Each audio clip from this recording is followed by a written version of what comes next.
Hello students, welcome back to our channel. आज हम लोग कर रहे हैं ट्रिग्नोमेट्रिक रेशियोज आर.एस. अग्रवाल की फर्स्ट एक्सरसाइज का question number 6। So let's see क्या कहता है। If sine theta is equal to A square minus B square upon A square plus B square, find the value of all trigonometric ratios of theta. हमको sine theta की value given है। Sine theta जो कि हम जानते हैं किसके बराबर होता है, परपेंडिकुलर अपॉन हाइपोटेन्यूस। तो सबसे पहले क्या करना पड़ेगा, सबसे पहले हमको बनाना पड़ेगा एक राइट एंगल्ड ट्रायंगल। ये एक राइट एंगल ट्रायंगल है, इसका नाम दे देते हैं ए बी सी। और थीटा एक एंगल मांगना है तो ए और सी में से आप किसी को भी थीटा मान सकते हैं। मान लीजिए मैं इसको थीटा मानता हूं। अब साइन थीटा क्या है? साइन थीटा है परपेंडिकुलर अपॉन हाइपोटेन्यूस। तो परपेंडिकुलर की जगह पर हम यूज कर सकते हैं A square minus B square. Theta के लिए परपेंडिकुलर है साइड ए बी, मैं यहाँ पर लिख देता हूँ। ये किसके बराबर हो जाएगा? A B. और हाइपोटेन्यूस तो सेम है, राइट एंगल के सामने वाली साइड ए सी। तो ए बी को हमको मानना पड़ेगा क्या? ए स्क्वायर माइनस बी स्क्वायर, क्योंकि हमें क्वेश्चन में गिवन है कि साइन थीटा किसके इक्वल है जी? A square minus B square upon A square plus B square. तो यहाँ से ए बी किसके बराबर आ गई? A square minus B square के। तो हम लिख देते हैं A square minus B square. और ए सी किसके बराबर आ गई? A square plus B square के। क्लियर है इतना? ठीक है। क्वेश्चन आपको देखने में अजीब लगेगा, कुछ नया है, लेकिन बहुत ही आसान सवाल है। चलिए देखते हैं। अब हमको निकालनी है तीसरी साइड, क्योंकि बाकी ट्रिग्नोमेट्रिक रेशियोज निकालने हैं तो थर्ड साइड यानी कि बी सी निकालनी बहुत ज़रूरी है। तो यहाँ पर क्या करेंगे आप? By applying Pythagoras theorem. आप यहाँ पर क्या अप्लाई करने वाले हैं?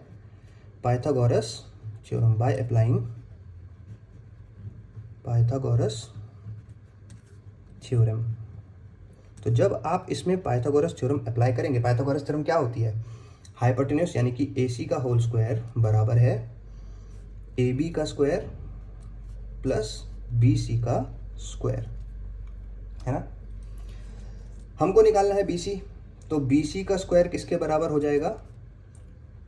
ए सी का स्क्वायर माइनस ए बी का स्क्वायर।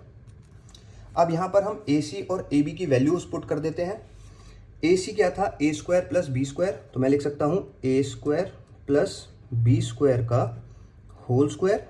ए सी की value a square plus B square, इसका क्या हो गया? Whole square. इसमें से माइनस हो रहा है ए बी का होल स्क्वायर। ए बी था हमारा ए स्क्वायर माइनस बी स्क्वायर, तो मैं लिख देता हूं a square minus B square का होल स्क्वायर। अब क्या करेंगे आप? अगले स्टेप में आप इनके जो ब्रैकेट्स हैं वो खोलेंगे। ये बन जाएगा ए प्लस बी का होल स्क्वायर और ये बन जाएगा ए माइनस बी का होल स्क्वायर।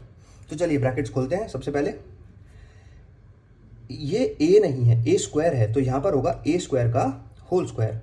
तो ए स्क्वायर का whole square plus B square का whole square plus 2 into a square into b square. यही आइडेंटिटी होती है ए प्लस बी के होल स्क्वायर की, है ना।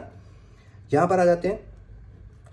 यहां पर बनेगा ए स्क्वायर का whole square plus B square का whole square minus 2 into a square into b square. और इसको आप बड़े ब्रैकेट में रखेंगे। मैंने बड़े ब्रैकेट में इसलिए रखा है क्योंकि इसके बाहर माइनस का साइन है, क्योंकि जब आप ब्रैकेट ओपन करेंगे तो अंदर के सारे साइन क्या हो जाएंगे? चेंज हो जाएंगे। तो नेक्स्ट स्टेप देख लेते हैं क्या है।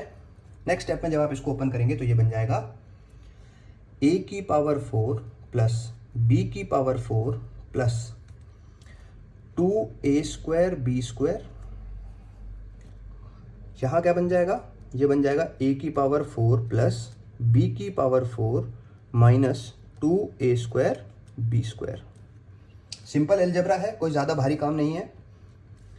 अब क्या करेंगे? अब आप इस ब्रैकेट को ओपन करेंगे बाहर, क्योंकि माइनस का साइन है तो अंदर के साइन क्या हो जाएंगे? चेंज हो जाएंगे। तो यहां बनेगा a की पावर 4 प्लस b की power 4 plus 2a square b square minus a की पावर 4 प्लस b की पावर 4, सॉरी प्लस b है तो इसका साइन भी क्या हो जाएगा? माइनस। और माइनस का साइन क्या हो जाएगा? Plus 2a square b square. अब देखिए, प्लस के a स्क्वायर से माइनस का a स्क्वायर खत्म, और प्लस के बी की पावर 4 से माइनस के बी की पावर 4 खत्म। बचेगा 2a square b square plus 2a square b square. तो 2 और 2 बन जाएगा 4a स्क्वायर बी स्क्वायर, ये आ जाएगी हमारी बी सी के स्क्वायर की वैल्यू। हमको तो चाहिए बी सी की वैल्यू, तो बी सी की वैल्यू जब आप करेंगे तो इसका क्या हो जाएगा, अंडर रूट हो जाएगा, under root 4a square b square. जब आप इसको फर्दर सॉल्व करेंगे तो यह आएगा 2ab। क्लियर है? आगे बढ़ते हैं। तो अब हमारे पास BC आ चुका है, BC है 2ab। हमारे पास साइन थीटा ऑलरेडी था। अब हम निकाल लेते हैं, चलिए सबसे पहले निकाल लेते हैं कॉस थीटा।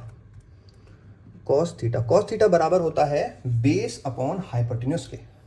तो बेस है यहाँ पर BC और हाइपोटेन्यूस है AC। BC की वैल्यू है 2ab और AC की वैल्यू है a square plus B square.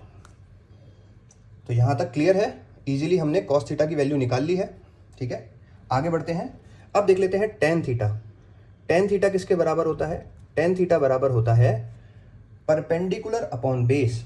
Theta के लिए परपेंडिकुलर है AB, तो यहाँ पर आ जाएगा AB अपॉन बेस है जी BC।